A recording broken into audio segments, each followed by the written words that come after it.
Awakening is the next natural stage of human development. So awakening is simply to recognize the nature of our essential being. It's not some weird, mystical, religious experience that's only available to the few. It's available to everyone. What we essentially are is already fully awake, fully aware. And it's totally unlimited. Your true nature is closer than the you that you think you are. Consciousness is the ultimate reality of the universe. The next step in science is to say that consciousness is fundamental. What is awakening anyway? Somebody explain that to me.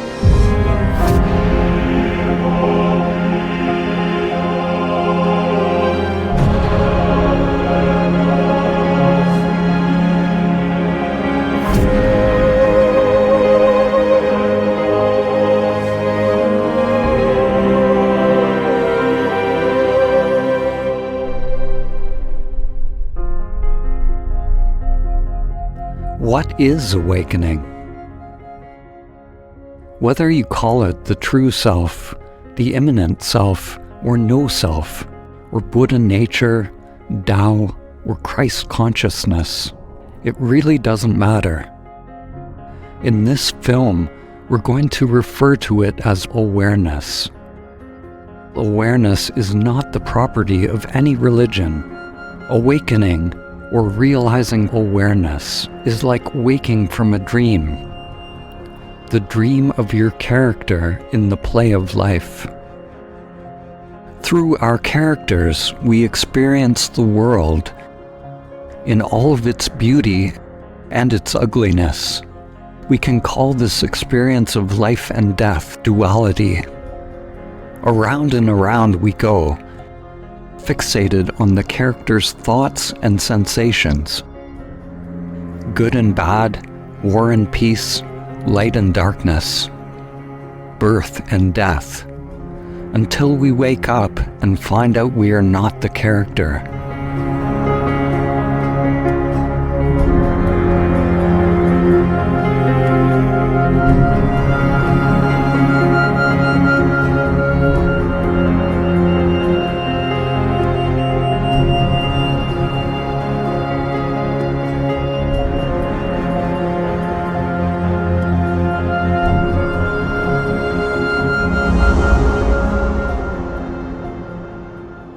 In this film, we are extending an invitation for you to directly experience your true nature, to find out directly, not intellectually, who are you? We will repeat this invitation in different ways. When inquiring into who you are, let everything be exactly as it is. Don't move the mind to make something happen, or to find some answer on the level of mind. And yet, don't try to push away the mind. Simply intend to directly experience who you are, letting the mind be a don't know mind.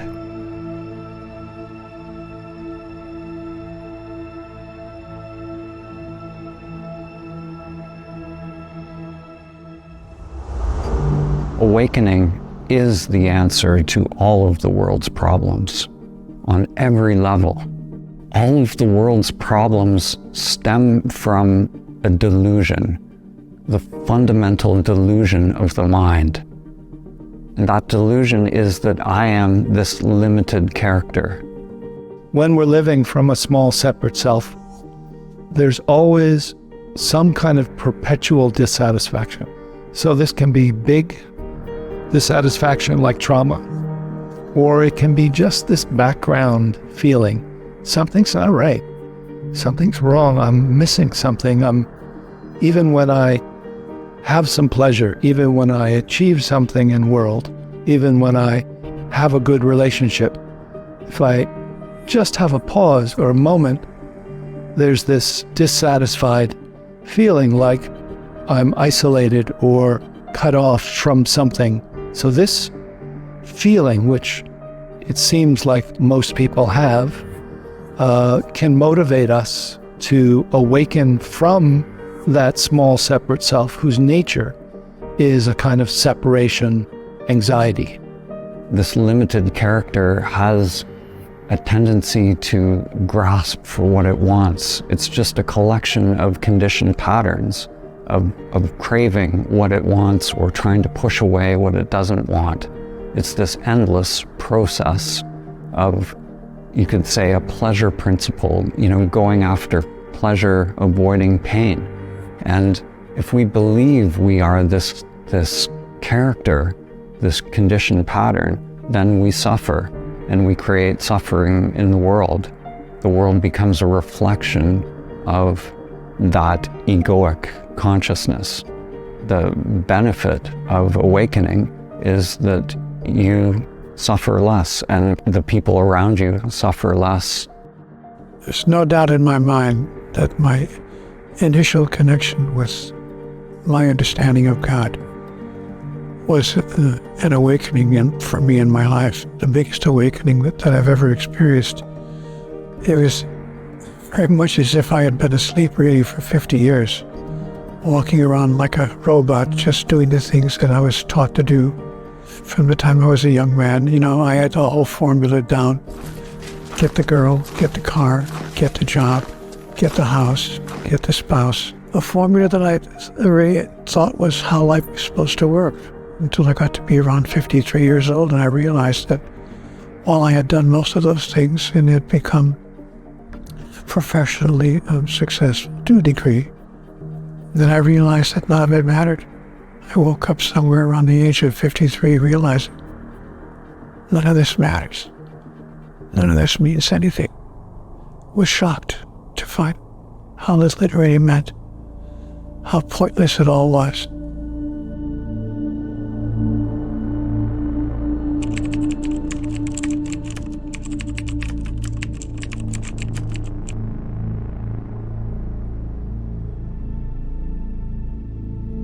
When you stop following the script that has been laid out for your character, the one inherited from parents, society, and biological conditioning, then new dimensions open up within the game.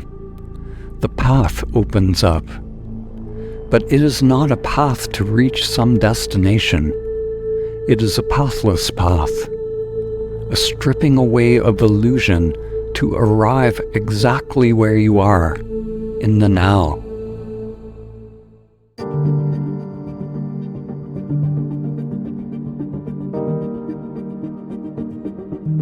My name is Rupert Spira. I speak about the essential non-dual understanding that underlies all the great religious and spiritual traditions. And I write and lead guided meditations and have conversations whose purpose is to lead to an experiential recognition of this understanding. Understand that the peace and the happiness for which we all long above all else can never, by definition, be found in objective experience. It can never be provided by objects, substances, activities, and relationships. I would suggest understanding that clearly and not spending the rest of one's life seeking fulfillment where it cannot be found. Anyone who is watching this movie is doing so precisely because they have either understood or at least intuited that the peace and happiness for which they long cannot be found in objective experience, and have begun this investigation into their true nature. That is the most important investigation one can make, and it is the investigation upon which depends our happiness. The biggest question of my life, of course, which I believe is the question most people look at sooner or later, is what is the point actually? What is the point of life? And much to my surprise, I was told that the point of life had nothing to do with anything that I was doing. It wasn't about my job. It wasn't about my career. It wasn't about hardly anything in my physical life. Those were aspects of my life, but they were not the point of my life.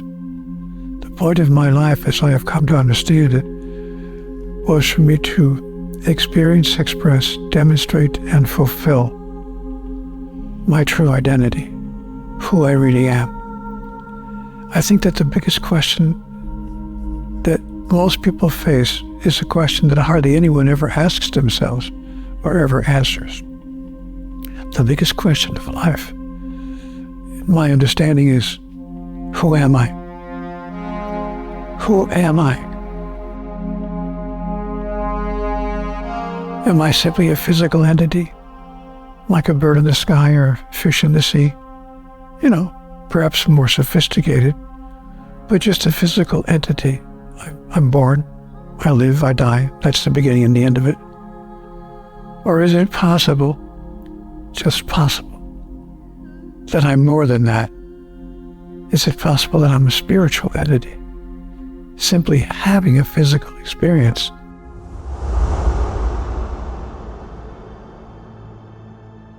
Every experience in your life has brought you to this one universal question. Who are you? Don't look for an answer with the mind. Let everything be exactly as it is. Who is aware of the mind? Feel everything that comes up. Who is aware of those feelings? Have a complete experience of everything that comes up as a result of your inquiry.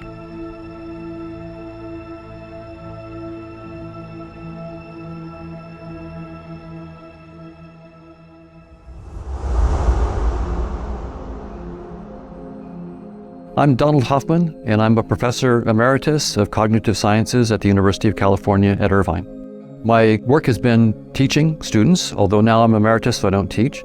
And now I do research. I do research on, right now, on consciousness, mathematical models of consciousness, and how physics and space-time might arise from a theory of consciousness that's completely mathematically precise.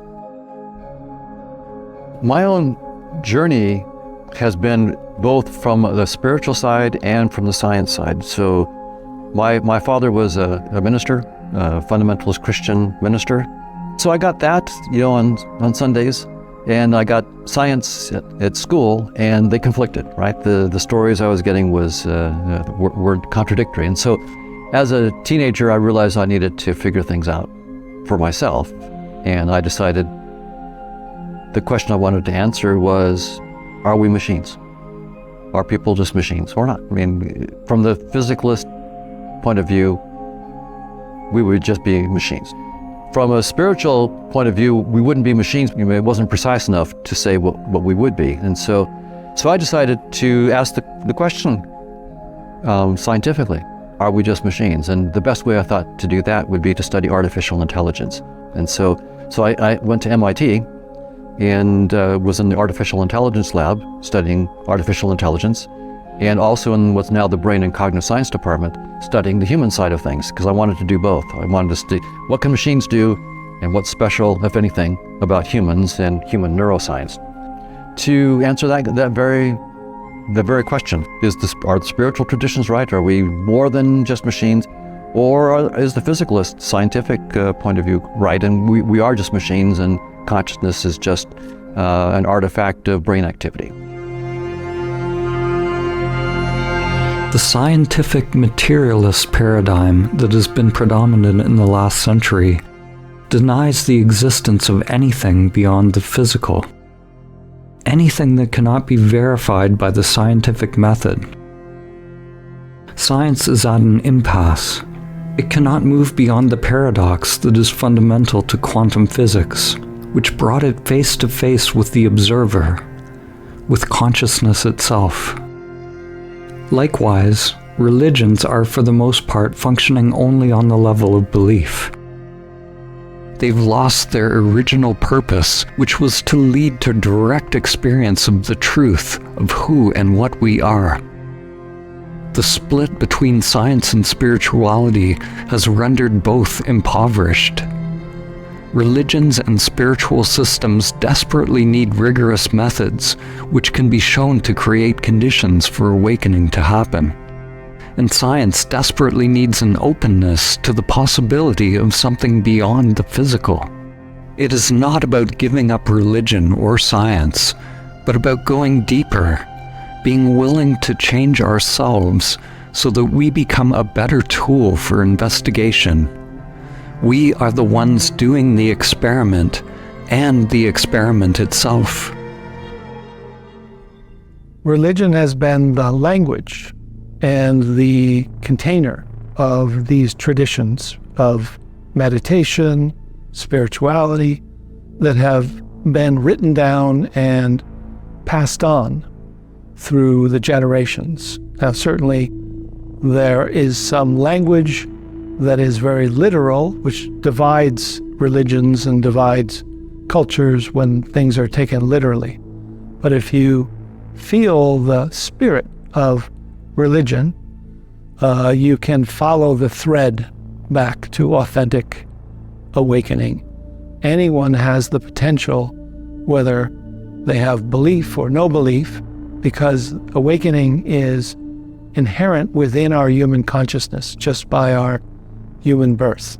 So whatever you call it and whatever language is used, there's certain principles that seem to be the same throughout these different religions and spiritualities and meditation traditions.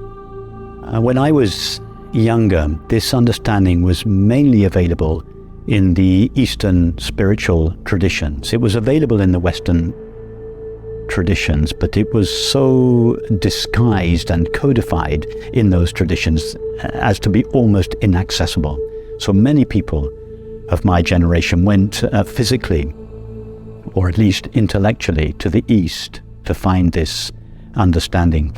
And Eastern culture, by comparison with Western culture, is exotic. And so this understanding acquired a flavor of the exotic from the cultures in which it was expressed.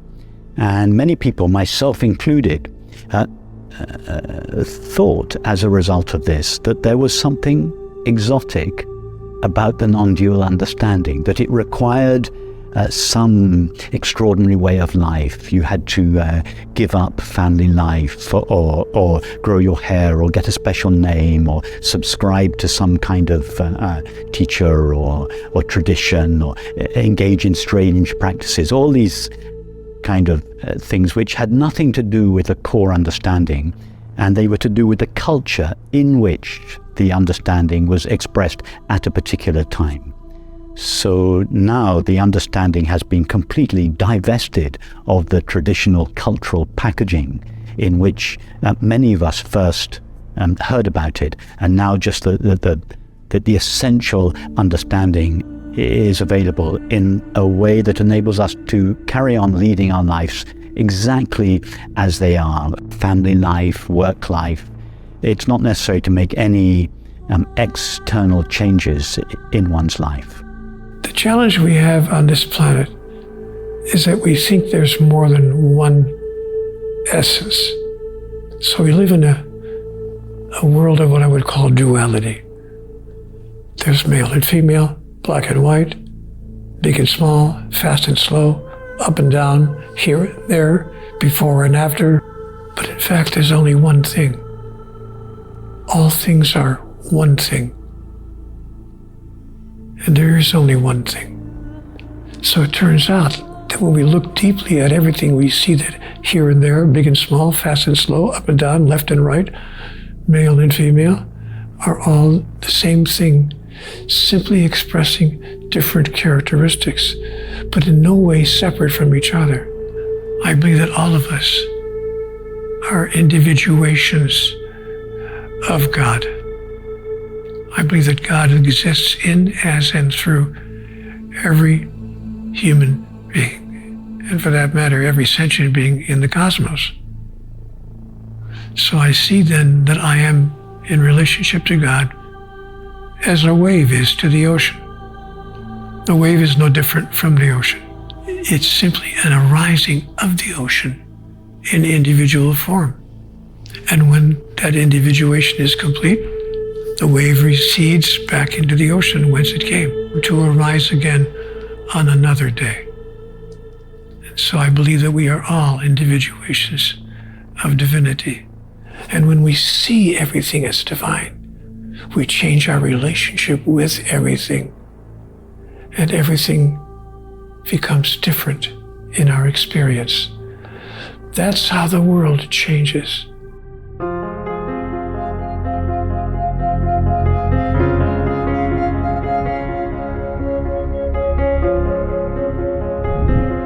Consciousness is the ultimate reality of the universe. So we might well ask, if consciousness is the ultimate reality of the universe and everything and everyone is obviously that, then how come that the world appears to us as a multiplicity and diversity of discrete and independently existing people and animals and things, all made out of stuff called matter? How can we reconcile this statement that consciousness is the ultimate reality of the universe when it appears as a multiplicity and diversity of objects made out of matter? So the evidence that I'm using to suggest that consciousness is fundamental has many aspects to it. One is that physics itself says that space-time isn't fundamental, and evolutionary theory also agrees that space-time and physical objects are not fundamental reality. Now, both of those theories tell us only that space-time is not fundamental. They don't tell us what is beyond space-time. And so my argument is that what the physicists are finding beyond space-time, they're finding mathematical structures, but what those are about is not really clear. What is this realm beyond space-time about? And so I'm proposing that the realm beyond space-time is about consciousness. And I would suggest that infinite consciousness has the ability to localize itself as numerous separate subjects of experience. That is, all sentient beings, all people, all animals. Each of us are localizations of infinite consciousness, in infinite consciousness, made only of infinite consciousness, from whose perspective it views its own activity as the outside world. So what appears to us as a world made out of matter, from our localized perspectives, is, from the point of view of reality, simply the activity of the one infinite consciousness. In other words, in the ultimate analysis, there are no discrete or independently existing things or people. There is one infinite, indivisible whole, the unity of being, that is only refracted into an apparent multiplicity and diversity of objects and things when the one looks at its own activity through the perceiving faculties of the finite mind.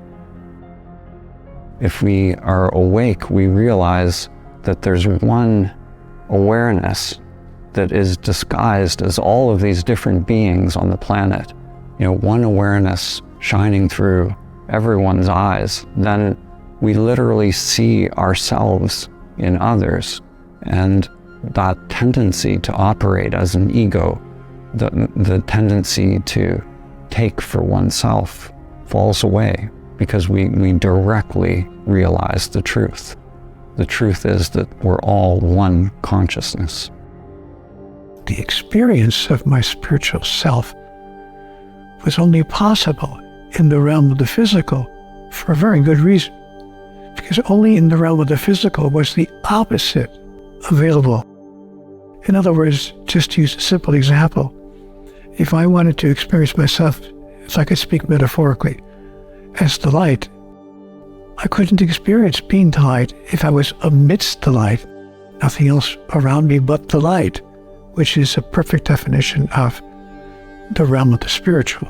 So I would come to a realm which I call the realm of the physical, where there is something other than the light. Because if I want to experience myself as the light, not just know myself as that, but experience it, I could only do that where there was the opposite of the light, in this case, the darkness. So I brought myself to the physical realm where the light and the dark exist simultaneously. And then in that outward expression of myself as the light, I could be who I really am. This understanding suggests that behind our differences, we are all the same being, not a similar being, but we are all literally one, the same being. And love is the felt experience of this oneness or shared being. It's a theorem of our theory that there is ultimately one consciousness. So we have this dynamics of many, many conscious agents, but the theory tells us that ultimately all those conscious agents are really just projections of a single one consciousness. The current paradigm in science has, and it has been for centuries, is that space and time are the fundamental nature of reality. They're irreducible, and they are the foundation of everything. And prior to Einstein, space and time were viewed as separate. Now space and time together, unified into space-time, are viewed as the fundamental nature of reality. And science has then assumed that space-time and objects in space-time are the foundational reality. And so, for example, when we talk about consciousness, consciousness itself then must be somehow a product of objects in space and time. In that physicalist framework, space and time and physical objects, without any consciousness, are the fundamental reality. And consciousness comes later on in the evolution of the universe, right? So that the Big Bang, there was no consciousness, there was just space-time and energy. The energy coalesced into massive particles, and eventually life emerged after who knows how many millions or hundreds of millions or billions of years. Then after that, consciousness came even later. From that point of view, when you die, the physical complexity that gave rise to consciousness dissolves, and so your consciousness dissolves. And so the physicalist framework really does eliminate consciousness as a fundamental thing altogether, and says that when your body dies, your consciousness goes with it. From this other point of view, what I've done with my colleagues is we used evolutionary theory to point out that it's an implication of evolutionary theory that space and time is not fundamental. So the physicalist interpretation of evolution is wrong. The idea that space and time and particles somehow have evolved to human organisms is the wrong framework, because space-time itself is not fundamental. We're positing a dynamics beyond space-time that's much richer, this dynamics of consciousness. What we do not do is throw away our old theories. When physicists say space-time is doomed, that doesn't mean we no longer pay attention to Einstein. Absolutely not. We pay attention to Einstein. Any new theory beyond space-time that the physicists come up with better project into space-time and give us back Einstein, and it better give us back quantum theory, or you're wrong. Right? So all of our old theories are wonderful, wonderful friends, and we're going to keep them as special cases of a deeper theory. So in our theory of consciousness, we have to do the same thing. We can't just propose anything we want. We have to have a theory of consciousness that projects and gives us back space-time. It gives us back quantum theory. It gives us back special and general relativity, and it gives us back evolution by natural selection. If we cannot do that in precise mathematical detail, then there's no reason for scientists to take our theory of consciousness seriously. It's as if infinite consciousness puts on a virtual reality headset, as if infinite consciousness puts on a VR headset made of thinking and perceiving. And in doing so, the moment it puts on the VR headset, it localizes itself within its own activity. And through that headset, it looks out through the perceiving faculties of a finite mind, seeing, hearing, touching, tasting, and smelling. And it fragments the unity of its own being and makes it appear as 10,000 things.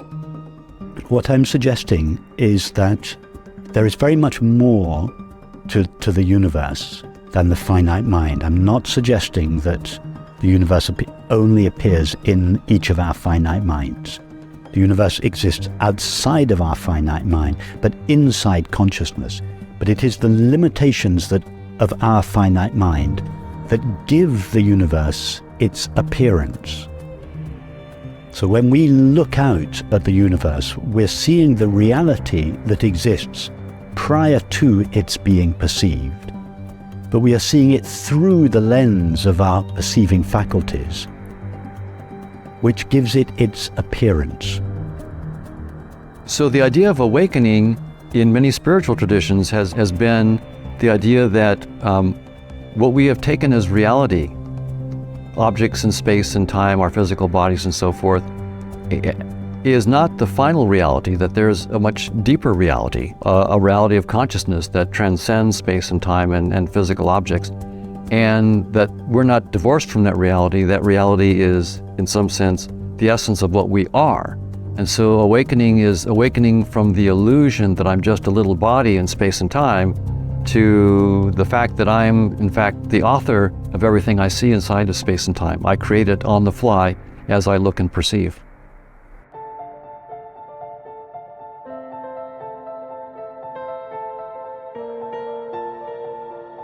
One becomes awakened by recognizing that what we essentially are is already fully awake, fully aware, complete, whole, fulfilled, at peace.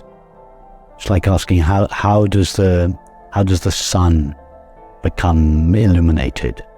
Its nature is light. It is already fully illuminated. The nature of our essential being is already peace and happiness. It's not clear to us all because our essential being is so thoroughly mixed with the content of experience that its innate peace and happiness is dimmed by experience. And for that reason, we think that our essential being needs to be enlightened. No, our essential being doesn't need to be enlightened any more than the sun needs to be lit up in the early morning. The sun's always shining with the same brightness. Our essential being is always shining with the same peace and joy. But that peace and joy are dimmed by the agitation and lack that characterizes our thoughts and feelings. There's no person that awakens. So the I that awakened, I awakened from this Dan structure at a meditation center. It was a Zen center. We were doing a Zen sesshin, which is a long period of intensive practice. So Zen is amazing for creating this container where there are these conditions of no escape. So the Dan character that had learned meditation, the Dan character had been doing all this meditation, this doer of meditation realized that it couldn't awaken. It's like all the meditation tricks, all the practices that had been learned were of no use. It got to the point where that character who was trying to awaken failed to awaken and had to fail. The character that I'd been living, the character that I'd been playing all my life had to let go or die.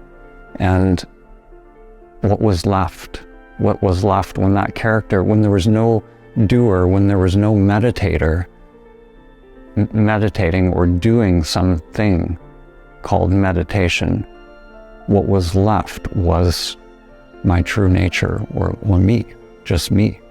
When we awaken from this small, separate sense of self, it's not that we're killing the ego or we're fighting it.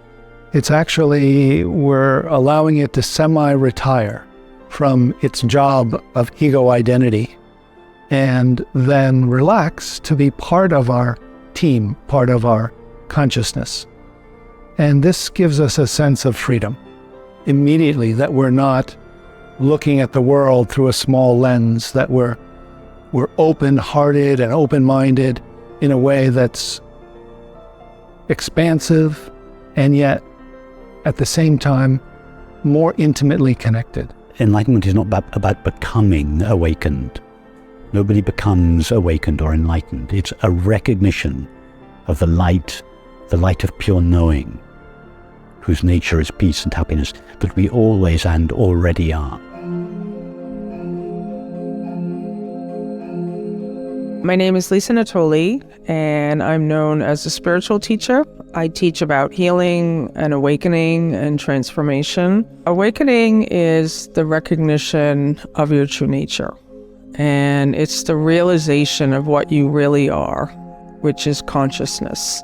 And consciousness is just one word for many words that people use for awareness, life, love, God, light. It's like waking up to the recognition that I'm not this body, that I am that which never dies and that which is never born. And the easiest way for me, that was a very difficult idea for me. I've been on a spiritual path since 1992. I started with A Course in Miracles. I studied it religiously. I mean, I was someone who was so committed to knowing the self, knowing God, waking up. I couldn't get it because I was under the belief that awakening was something mystical, that something would happen, that something would occur, and it would be like Jesus or Buddha or all of these enlightened masters. And it wasn't happening for me. I couldn't understand, like, why am I so committed? And I'm having deep moments of peace and happiness and joy, and still struggling. I started to realize the simplicity of our true nature, which is awareness.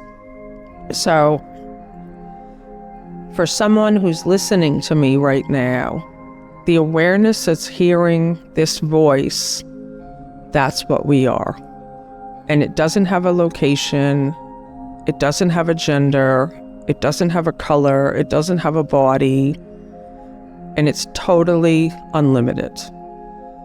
So awakening is where we wake up to our true nature. We wake up to the realization that I am the awareness of this experience right now as I'm here. And it's so ordinary we miss it. we think it can't be that simple. The recognition of our true nature, it doesn't lead to happiness. It is happiness. That the nature of being is happiness itself. So the recognition of our true nature is the experience of happiness.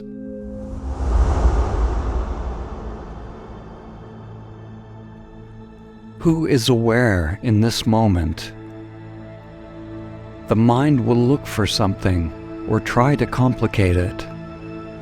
You already are that which the mind is looking for. The mind will always miss it, so don't look to the mind for an answer.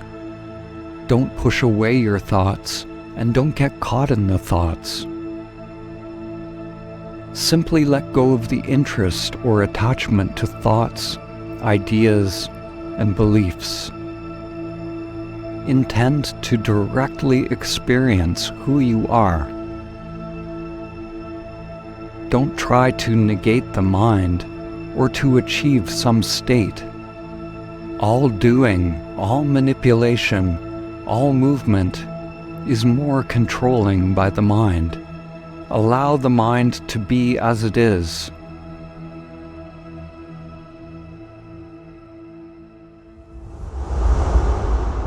Sometimes people can awaken just in day-to-day life. They don't necessarily need practice. So sometimes things will happen in life where there's an interrupt in the pattern of view, and there can be a spontaneous awakening. But if someone's life is just going on in a kind of robotic pattern or repetitive pattern, then some sort of intervention is necessary if one is called to awakening.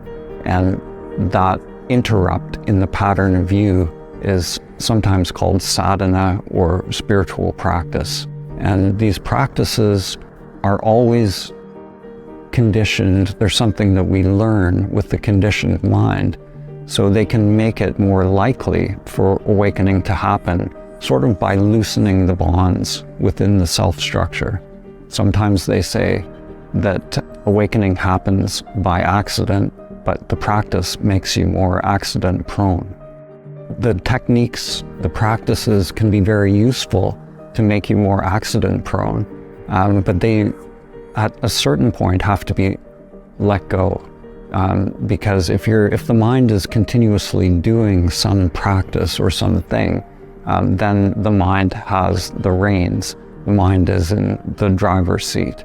So the practices are useful, very useful as stepping stones for making the self-structure, you could say, less dense, or lightening up the self-structure so that it becomes more permeable to our true nature.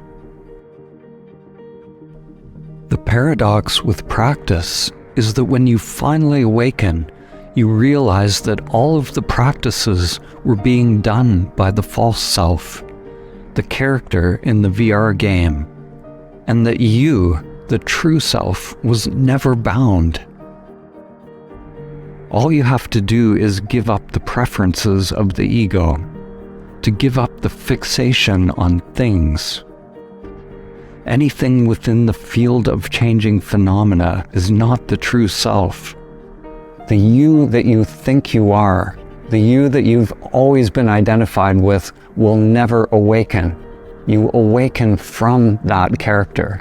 You awaken from the delusion that you are this conditioned character. So when people come to these retreats, they think, this I, this little me is going to awaken, some great thing is going to happen. But at a certain point, that little me will never do it. It has to give up, it has to fail. And it's only in that failure we realize who we are, that we've always been aware, we've always been present. We just got hooked into this character and we believed we were that.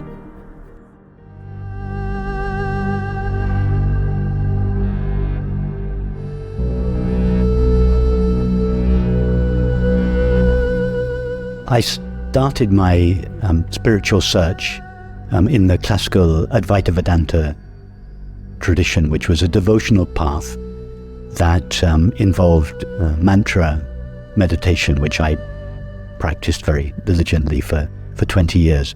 And mantra meditation involves focusing your attention on a sound, and then gradually the sound fades. However, it was really when I came in touch with the direct path that my spiritual search really reached its culmination.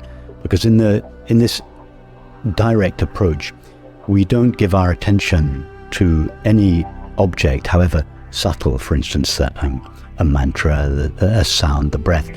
We allow our attention to sink inwards or backwards into its source. Let's use an analogy. Imagine that you are watching your life on a television screen. You are identified with the character on the screen. Day after day, year after year, you are involved with the story of the character. When suddenly, you wake up out of the story to notice the screen on which the character appears, and you realize you are not the character you have been watching. Objects can come and go on the screen. Characters come and go, but the screen remains unchanged. The character can get wet, but the screen does not get wet. The character can be disturbed, but the screen is not disturbed. Without the screen, the characters would not exist. Yet the screen goes unnoticed. The characters go about their scripted lives. Awareness is like the screen. It is like the space in which all thoughts, emotions, all states of consciousness come and go. Thoughts, sensations, and the entire outside world appear on the screen, constantly changing. but the screen does not change. It's the mind that changes states through the human experience, but there's something, that which you are, that remains, something that is ever present, that is aware of those changing states, and that is consciousness, or our true nature. As long as there is attachment to a character on the screen, a sense that I am that character, then there will be suffering, Maya, the illusion of the self. Nothing you can do as the dream character will help to free you. Whether you follow the script in the drama of your life or rebel against the script, if you act from the point of view of the character, then you're caught in the illusion. To awaken, stop identifying with what appears on the screen. Recognize that it is all impermanent. Stop reacting to thoughts and treating the program as real. If I withdraw attention from the screen, turning awareness towards itself, an unfathomable thing happens. Awareness itself wakes up. This is not a happening. Happening is what happens on the screen. Awakening is just recognizing the screen that was always already there. Do not believe your next thought. Instead, turn awareness towards awareness itself.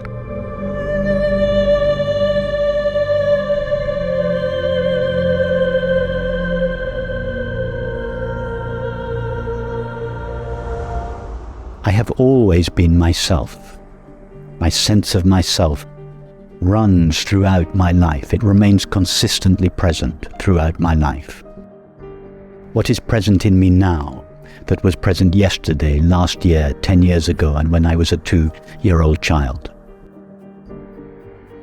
What is this essential I or self to whom all my experience happens? The recognition of the nature of that one is the great secret to life. It is the direct path to peace and happiness. It's not something that a person initiates. It's something that a person recognizes.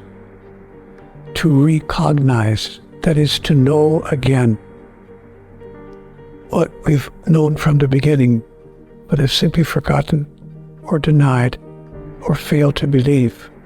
So we cannot initiate closeness to God. We can simply recognize, to recognize that it's always been there and will always be there. It was only this direct pointing to awakening, this opening to what's already here, that allowed me to find a new way of being, a new stage of development.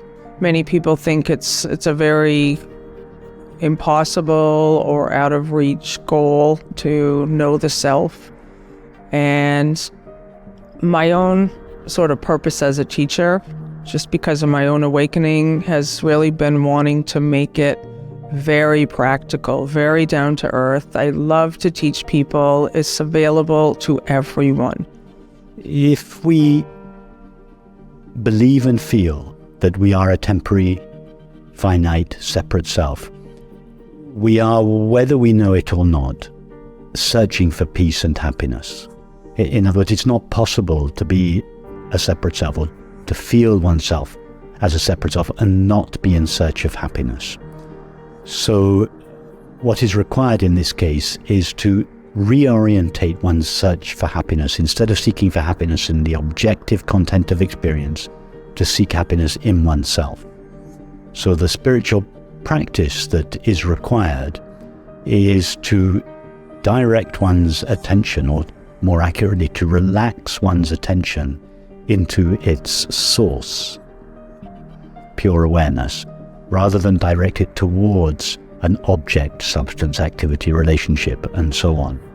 So the spiritual practice, if we can call it a practice, would be this relaxing of the attention, this subsidence of the attention into the heart of awareness. resting in being as being. Love. Pure love is my true self. It's my true nature.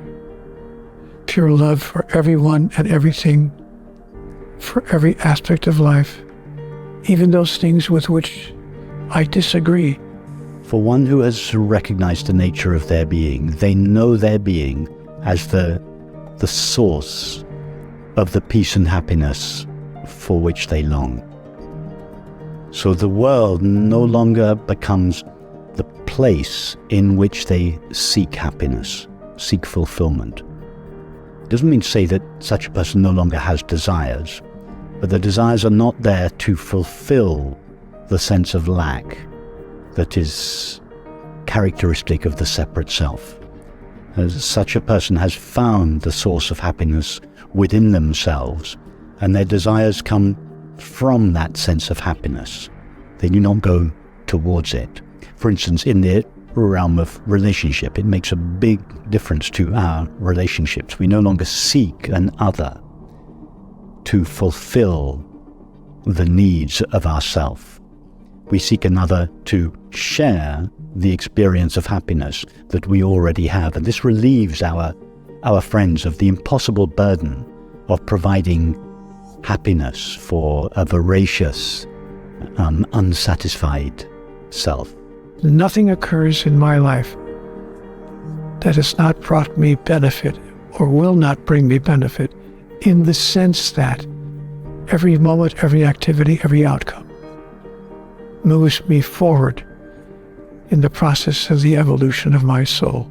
And that's why I came here to the physical realm, to evolve.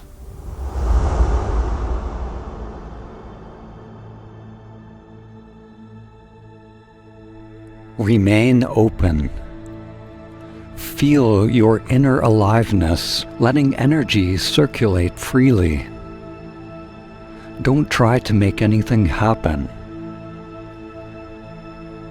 Who is aware of that energy, that inner aliveness?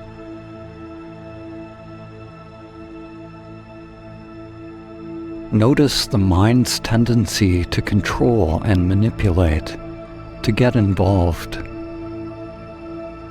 Without the use of your memory or language, who are you? Beyond the mind and senses, who are you? Who is aware?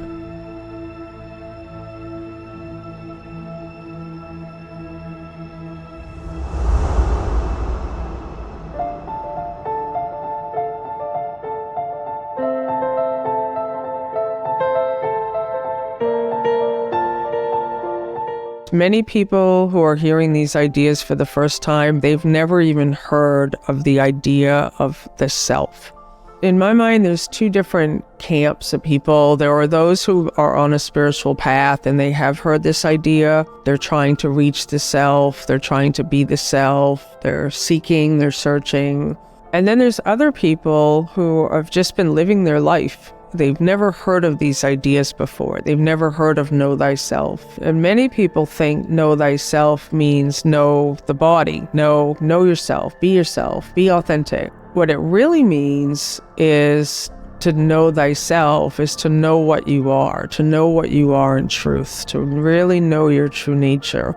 The words know thyself were carved on the entrance of the Temple of Apollo in Delphi, and as such stand as an invitation at the dawn of Western civilization to humanity, suggesting that to know thyself is really the foundation of all civilization. Why? Because our self stands at the center of all our experience. Whatever we are experiencing, it is we who are experiencing it. Whatever we think and feel, our thoughts and feelings arise on behalf of ourself. Whatever activities and relationships we are engaged in, we engage those activities and relationships in service of ourself. So our self stands at the center of our experience. So what could be more important than to know the nature of ourself. And would it be possible to know the nature of anything else if we do not first know the nature of that which knows it? I think awakening is about ending the nightmare and stepping into the dream. What by that I mean, we desert or finally abandon the nightmare of what we've been told about life, about God, and about ourselves. And we step into the dream of our grandest notion. I often ask, what do you think your life would be like if you found yourself stepping into the highest, grandest, most wonderful thought you ever had about God and about life and about yourself? So this recognition of our true nature is not only the recognition that brings our desire for happiness in the world to an end. It is also the recognition that enables us to live in a way that is consistent with the understanding that at the deepest level, everything and everyone are one. This understanding would bring kindness, compassion, justice, tolerance, understanding into our society. Our society would be revolutionized by this understanding. As humanity lets go of ego-based approaches, then science, religion, politics, and economics start to reflect the perennial wisdom. Whether it is the native traditions who realize great spirit in all things, or the Egyptian Kemetic traditions who describe the human evolutionary journey from the lowly scarab to a one source.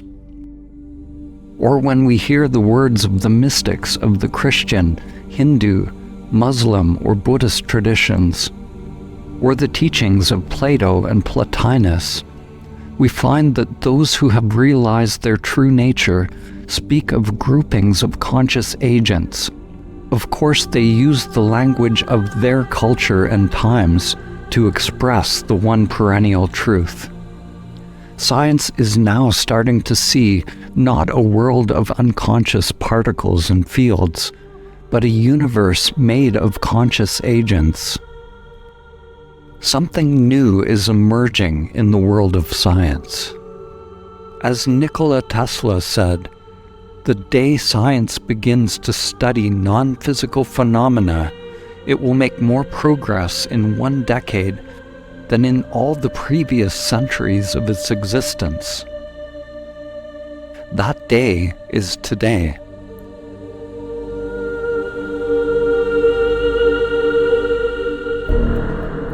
Every time that we've had a mathematically precise advance in science, it has opened up new technologies that look like magic compared to what we had before. So my feeling is that this theory of conscious agents beyond space-time will give us technologies that will be truly mind-boggling. For example, right now, most of the galaxies that we see, I think 97% of the galaxies that we see, we can never go to. They're receding from us faster than the speed of light. So that they're not moving through space faster than the speed of light. Space itself is expanding so quickly that their speed moving away from us is greater than the speed of light. So we could never travel through space to go to 97% of the galaxies that we can see. So there's all this real estate out there that's waving at us and saying, hi, we're out here, and you can never come to us. That's if you go through space-time. But what if you realize that space-time is just your headset? It's just the format of a game. And you're not stuck inside the headset. You can play with the software that's running the game. So it's like someone who's like in Grand Theft Auto. You're a wizard of Grand Theft Auto. So you know how to use the car and drive the roads and you can beat everybody in the game. But suppose you actually know the software that runs Grand Theft Auto. So you step outside of the Grand Theft Auto headset and you can play with the software. Well, you can take the gasoline out of the tank of the wizard. You can give him a flat tire. You can change the geometry of the roads. You can do whatever you want to. So once we understand our space-time headset, we won't have to travel to the Andromeda Galaxy through space-time, which would take us 2.4 million years, we can just go around space-time.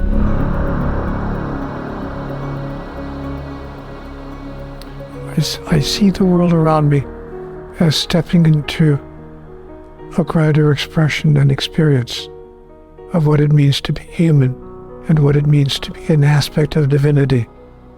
But I don't think that we have an endless amount of time. I get a sense that time is running out, that it's now or never time. I think we're on the right path. I have a sense of optimism that because of the kinds of opportunities that we see today in the world to communicate powerful and important ideas, ways that we didn't have even a few years ago, are creating the possibility that we can get to that place of critical mass, that we can reach critical mass before our time runs out. But we would be mistaken if we think we have an endless amount of time on this planet. When each individual disidentifies from their conditioned character, then they're no longer acting as an egoic entity. And that brings about a transformation on the planet. This brings a new Earth. But life as we know it right now on this planet, I think we need to make some changes and make them quickly, dramatically and radically, if we want to see the tomorrow for which we've all dreamt. So could this understanding become mainstream in our lifetime? Why not? Yes. The challenge we have right now is nothing is working. And the time has come for us to stand up and say that's true. Surely we can do better than this. Surely. We can expand our understanding of who we are and our expression of our true nature. We need to pay attention to our environment, to our politics, to our economics, and to our spiritual process on this planet. Because the problem in the world today is not a political problem. It's not an economic problem. It's not a social problem. It's a spiritual problem. It has to do with how committed we are to stepping into the highest spiritual truth. This is not New Age philosophy. These ideas have been around for thousands of years.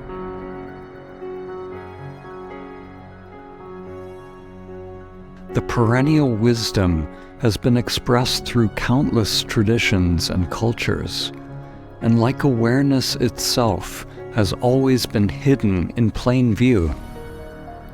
In Christianity, the Gnostic Gospel of Thomas contains direct pointers to our true nature. The disciples asked Jesus, "When will the kingdom come?" Jesus said, "It will not come by waiting for it. It will not be a matter of saying, 'Here it is,' or 'There it is.' Rather, the kingdom of the Father is spread out upon the earth, and people do not see it. The kingdom is not here or there. Awareness is not here or there. It is not fixed in time and space.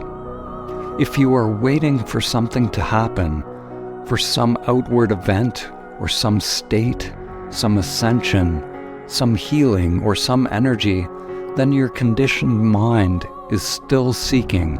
It is still mediating your experience of the now. In Buddhism, they say samsara, the world of suffering, and nirvana, the world of liberation, are not two separate worlds. They are one and the same. We don't manipulate or change things to arrive at some mystical reality. When we awaken, the perfection of the world is revealed directly as it is.